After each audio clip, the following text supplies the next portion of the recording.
Siddhartha Gautama nació probablemente en el año 558 a.C. en Kapilavastu, ciudad amurallada del reino de Sakya, situada en la región meridional del Himalaya, en la India. Siddhartha creció rodeado de lujos. Tenía 3 palacios, uno de invierno, otro de verano y un tercero para la estación de las lluvias. En ellos disfrutaba la presencia de numerosas doncellas, bailarinas y músicos. Vestía ropa interior de seda y un criado lo acompañaba con un parasol. De sus años de estudio, posiblemente dirigidos por 2 brahmanes, solo se sabe que asombró a sus maestros por sus rápidos progresos, tanto en las letras como en las matemáticas. Mucho se ha hablado del carácter sensible del Buda, pero siendo hijo de un rey y aspirante al trono, debió ser educado también en las artes marciales y en todas aquellas disciplinas necesarias para un monarca. Siddhartha se casó con su prima Yasodhara cuando tenía alrededor de 16 años, según algunas fuentes, o 19, o acaso más, según otras. La vida de Siddhartha transcurría la mayor parte del tiempo en el palacio real, bajo la protección paterna, según la tradición. Durante sus salidas furtivas a la ciudad, en que era acompañado por un cochero, se produjeron las llamadas 4 encuentros. En cierta ocasión que salía por la puerta oriental del palacio, se encontró con un anciano. En otra ocasión que salió por la puerta meridional, vio a un enfermo. Cuando lo hizo por la puerta occidental, vio un cadáver. Y otro día, al cruzar la puerta septentrional, se encontró con un religioso mendicante. La vejez, la enfermedad y la muerte indicaban el sufrimiento inherente de la vida humana. El religioso, la necesidad de hallarlo en sentido. Ello lo llevaría a dejar atrás los muros del palacio en el que se había desarrollado la mayor parte de su vida. Y así, a los 29 años, Siddhartha abandonó a su familia. Lo hizo de noche, montado en su corcel Kantaka y en compañía de su criado.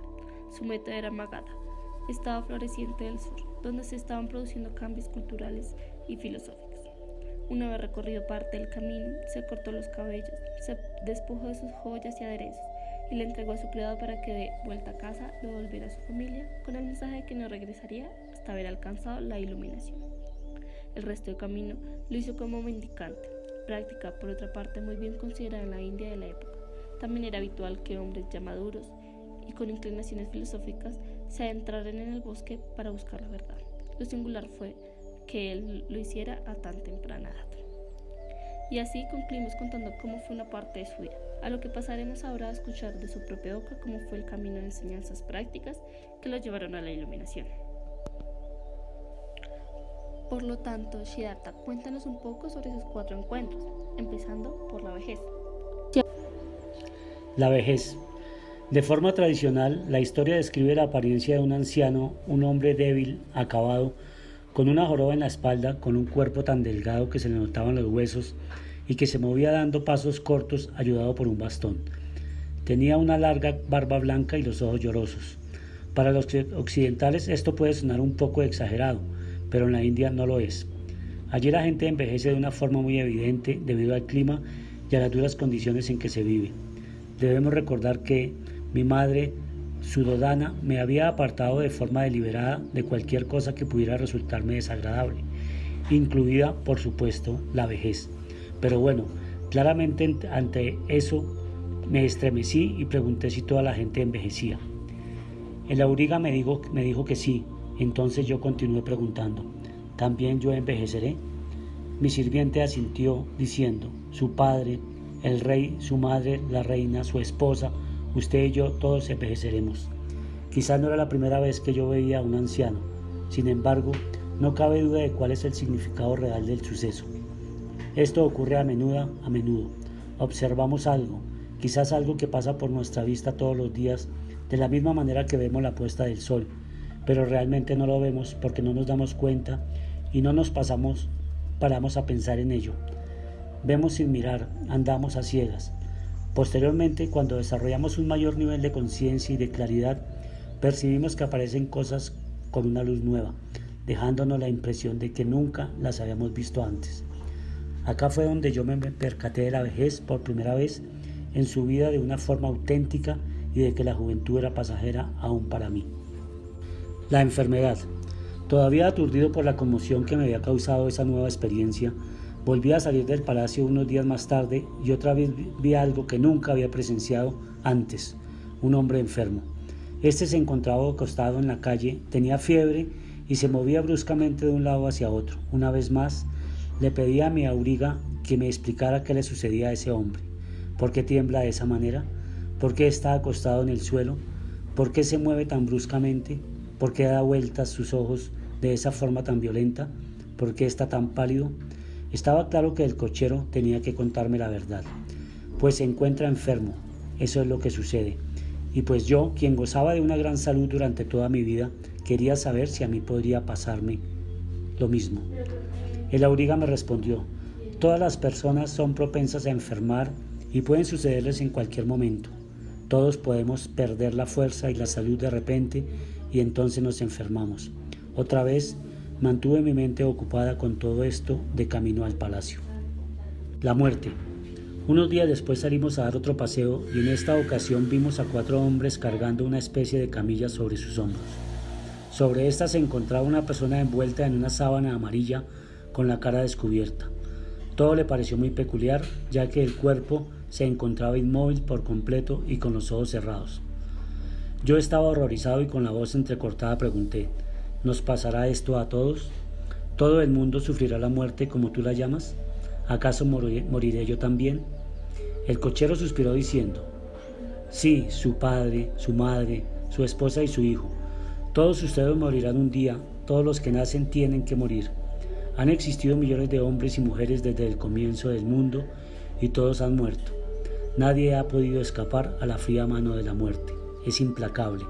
Es como el rey de todos, más triste, más angustiado y más pensativo que las veces anteriores, así que ordené al cochero que me llevara de regreso al palacio.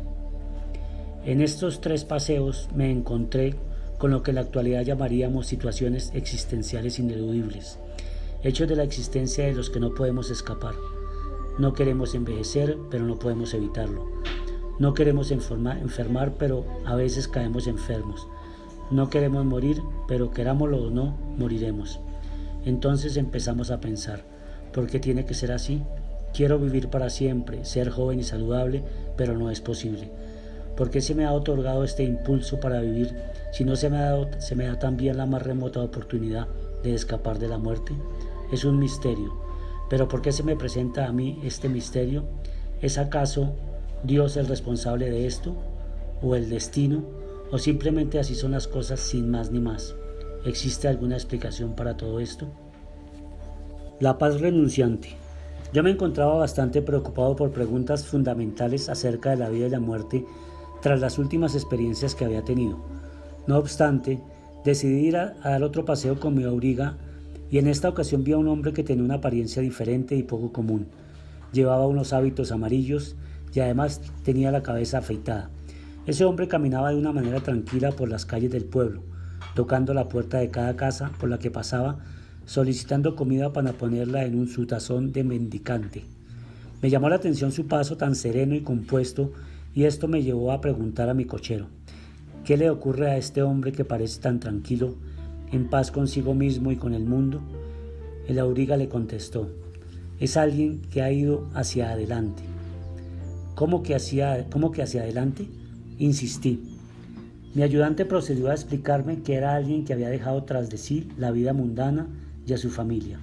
Era alguien que había desechado todo tipo de ataduras terrenales, todo tipo de responsabilidades domésticas y de obligaciones sociales y políticas. Así que yo decidí dejarlo todo, en busca de un sentido. Tras años de austeridades y mortificaciones que no me procuraron la iluminación, resolví abandonar el ascetismo, recibiendo por el paso dado las críticas de unos de mis compañeros. Para empezar, me bañé en el río Nairanjana para librarme de la suciedad que había acumulado en el curso del largo proceso seguido. Al parecer, me hallaba tan débil que apenas pude salir del agua. Recobré las fuerzas gracias a la comida que me ofreció una muchacha llamada Sahata, hija del jefe de la aldea de Sena. Poco tiempo después, ya restablecido, yo alcanzaría la iluminación. Al caer la noche entré en trance y la luz acudió a mi auxilio, permitiendo ver con radiante claridad toda la intrincada cadena de las causas y los efectos que regulan la vida y el camino para alcanzar la salvación y la gloria. La iluminación. Esto habría ocurrido en la ciudad de Gaya, cerca de Sena. Más tarde se le llamaría esta ciudad Bodh-Gaya, y en ella se levantaría un templo en honor de Buda. Yo me pasaba largas horas de meditación a la sombra de una higuera sagrada que más tarde sería bautizada con el nombre de Bodhi, o árbol de la iluminación. Me senté un día bajo la higuera y dije: no me moveré de aquí hasta que sepa. El malvado dios Mara, comprendiendo la gravedad y el peligro que el desafío, me envió una cascada de tentaciones. Al caer la noche entré en trance y la luz acudió a mi auxilio, permitiéndome ver con radiante claridad toda la intrincada cadena de las causas y los efectos que regulan la vida y el camino para alcanzar la salvación y la gloria. Ya había comprendido que los sufrimientos humanos están íntimamente ligados a la naturaleza de la existencia, al hecho de nacer, y que para escapar a la rueda de las reencarnaciones era necesario superar la ignorancia y prescindir de pasiones y deseos. La caridad era una forma de desear la salvación de todos los hombres y la de uno mismo. En los primeros momentos tuve mis dudas acerca de si debía predicar la verdad que había alcanzado. Mi primer sermón tuvo lugar al cabo de un mes de Sarnath, cerca de Benarés, donde residían sus antiguos compañeros. Estos me recibieron muy fríamente, así que yo les reprendí por las maneras que tenían de dirigirse a un iluminado. Finalmente, estos formaron el núcleo inicial de una secta que, dada la sencillez del nuevo mensaje, creció con rapidez. Las nobles verdades. La primera es la vida de sufrimiento. La primera verdad es que el nacimiento, la vejez, la enfermedad, la muerte son sufrimiento. La unión con lo que es desagradable es sufrimiento. La separación de lo que es agradable es sufrimiento. No obtener lo que uno quiere es sufrimiento. La segunda es que todo sufrimiento es causado por el deseo, es decir, el origen del sufrimiento es el deseo. Es el deseo lo que recicla la existencia, acompañado de placeres y deseos. Desear el placer, desear la existencia, desear la exterminación conducen al sufrimiento. La siguiente es que el sufrimiento puede ser superado y la felicidad alcanzada.